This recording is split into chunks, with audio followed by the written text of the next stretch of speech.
Shiv, I want to begin by asking you, world leaders tweeting in Hindi, reaching out to Prime Minister Narendra Modi, what do you make of the optics from Bali?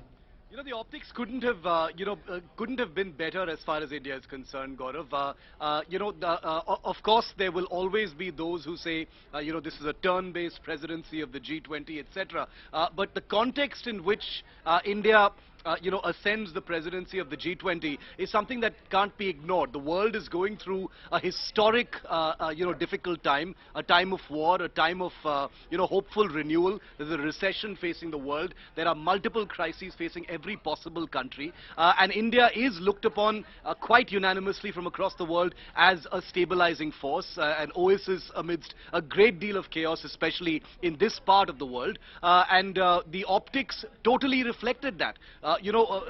We can dwell on the tweets in Hindi, we can, dwell on the handshakes and the back slaps, but I think beneath all that optical energy, there is a great deal of substance in how India has carried itself, the example that India has set, digitally, economically, in other ways. There's a long road ahead. It's not all hunky-dory. There's a great deal of things to do. Yes. But as far as setting an example for the rest of the world is concerned, navigating a truly difficult time, I think India, in many ways, has been unparalleled in these times. Okay, and I have my link with Geeta. Mohan, Geeta, you are a person on ground.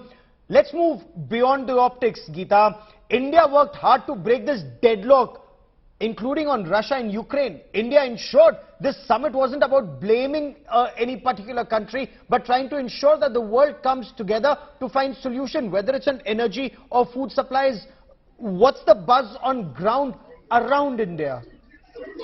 Well, the buzz was absolutely positive, Gaurav. It's not just about the negotiations, which I'll explain to you in a bit, but let's just talk about the entire summit. Look at the statements of every leader. Every leader in his press conference or statement has mentioned India, more so because India has taken over or is assuming presidency of the G20 from December 1st onwards, and also the role that India ought to play. India is a major economy, and not just an emerging economy, one of the biggest economies and markets of the world.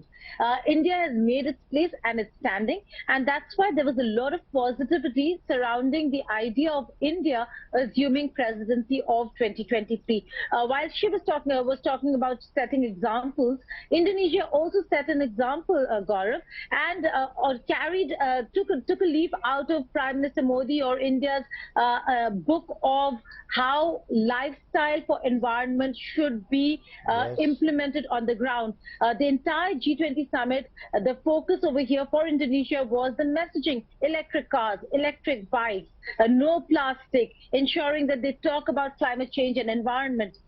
Island nations suffer and are more vulnerable than any other country or any other place in the world.